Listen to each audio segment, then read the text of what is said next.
All right, so today, students, I want to talk about hydroponics. All right, now hydroponic is in fact a branch of agriculture which is important, especially in areas where you have limited space. Now, what happens is that these particular crops can actually be grown internally or perhaps even on the outside, which is externally. All right, using these specialized tubings which can transfer chemical solutions and fertilizer and stuff, which can simply feed these particular plants. All right. Now, we should understand that hydroponics does not involve any soil substrate per se. And that is actually sometimes believed to be something which is very, very beneficial, primarily that many pests can actually be found in the soil substrates, all right, especially in the ground and stuff like that. Many pests can be edaphic organisms, whether it be microorganisms or perhaps macroorganisms, all right. Also, such as some weeds and whatnot can be highly associated with these particular systems. But hydroponics tend to kind of curb the effect of all of that. All right, so that is actually one benefit of it. Now, apart from that, you can actually establish this particular hydroponic system in a relatively small area. All right, as you see, there can be vertical ascent in terms of the actual layers of vegetative growth, multiple layers as a matter of fact, and they are all fed using a pump system which can transfer the chemical substance. All right, so you don't need any major lateral space. You will simply be utilizing vertical space. All right. Crops can be cultivated year round, even if you have different temperature conditions, which we don't have any major issues like that in Trinidad. All right. But if you see you living in certain temperate areas have different seasonal changes, you can actually grow your crops indoors. You can regulate the temperature and grow them indoors as well. However, in Trinidad, we don't have to worry about that. The next thing also is that these systems can simply be set up in such a way they can in fact be easy picking, easy harvests and whatnot. Because as you can see, these small little troughs, they can simply be plucked out.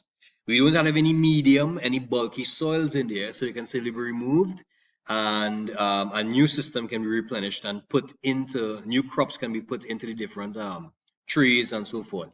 All right, the root systems are in fact stabilized by this small surface area, the boxes or trees, where there are in fact no soils to simply facilitate that kind of bulky nature of the cultivation system, of the agricultural system. Sorry.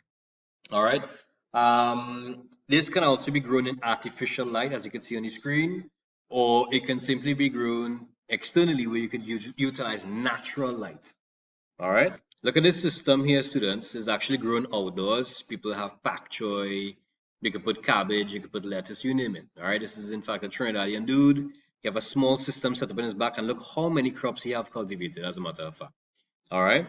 And it's important to note because these systems are in fact very, very unique.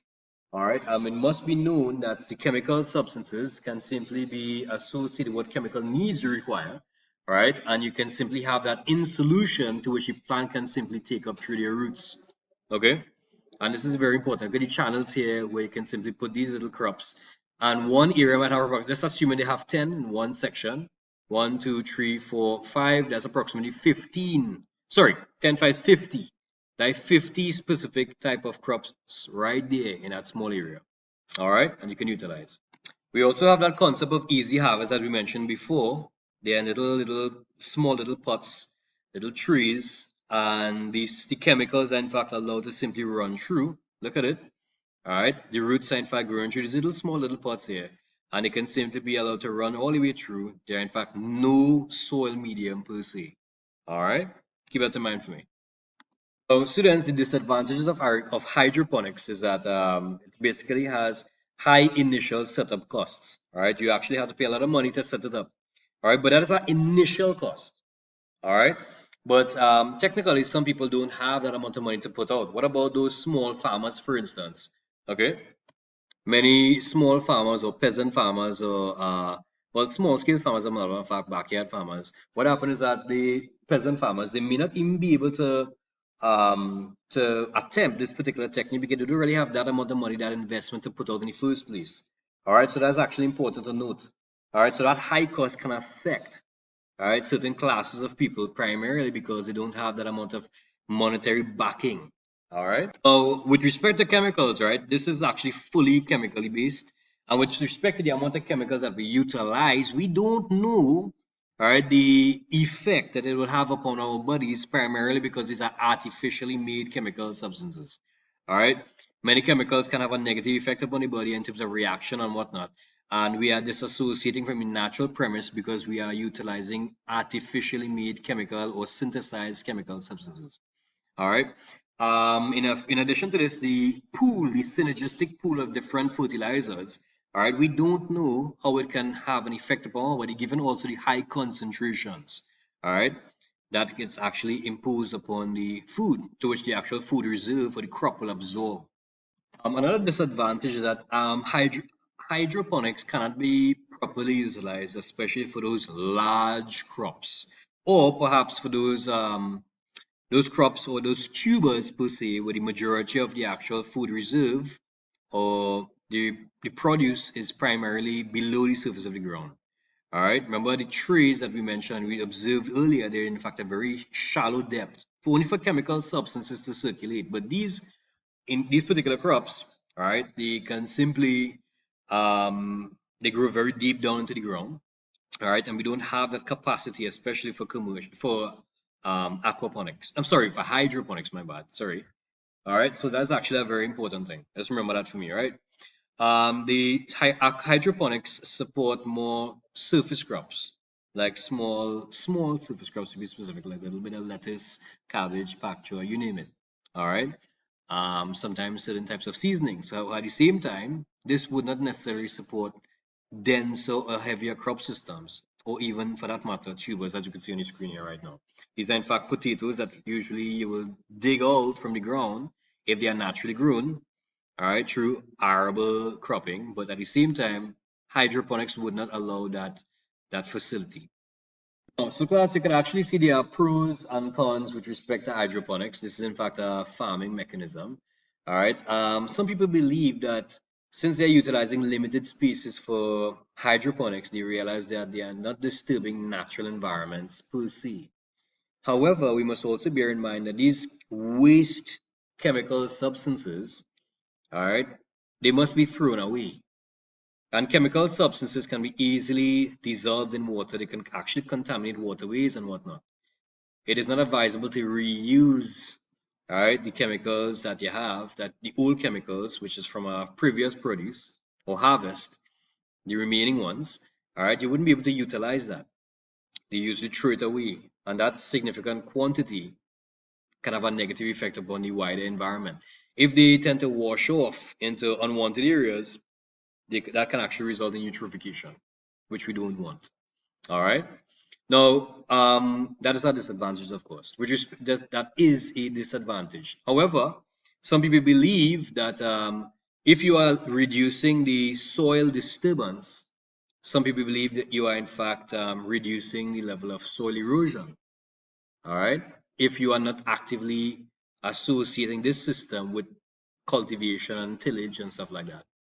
Now, soil erosion is a major problem, all right, and sometimes that can result in other problems as well, nutrient loss and all these things. However, for this particular hydroponic system, your nutrients are chemically derived in a soluble fashion to which the plants will actually uptake through their roots.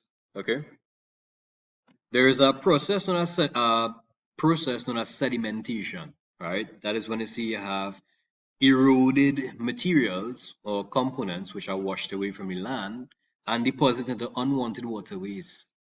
Look at the first image, it shows the water becomes very turbid. The second image shows the actual layer of the deposited materials become compressed by the overlying water and the sediments become compact. This actually adds nutrients to the water as well.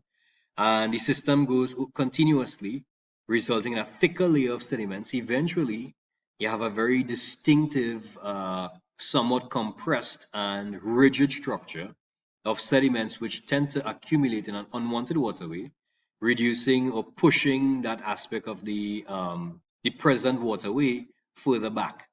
All right, now sedimentation is in fact the deposition of materials, whether referring to fine particulates or even coarse materials, all right, from one location to another, primarily in an unwanted waterway. All right. Sediments of that sort contains nutrients, which can, as we mentioned earlier, can result in eutrophication. But the settling effect is that is very detrimental, as a matter of fact. Okay, and some people believe that arable farming can, in fact, contribute to sedimentation in some areas, especially if land masses are said to be relatively steep. All right, and we should also take this in consideration primarily because arable farming in an unsustainable way can contribute to this effect. Sedimentation is, in fact, influenced largely by erosion. So eroded materials contribute to sedimentation eventually. All right. So keep that in mind for me. These are small little key concepts. All right. And this is actually one of the few reasons why some people decide to venture into hydroponic systems rather than going into arable farming and whatnot. I hope this video was actually helpful and you all keep safe. All right. Any questions, feel free to let me know. All right. Bye-bye.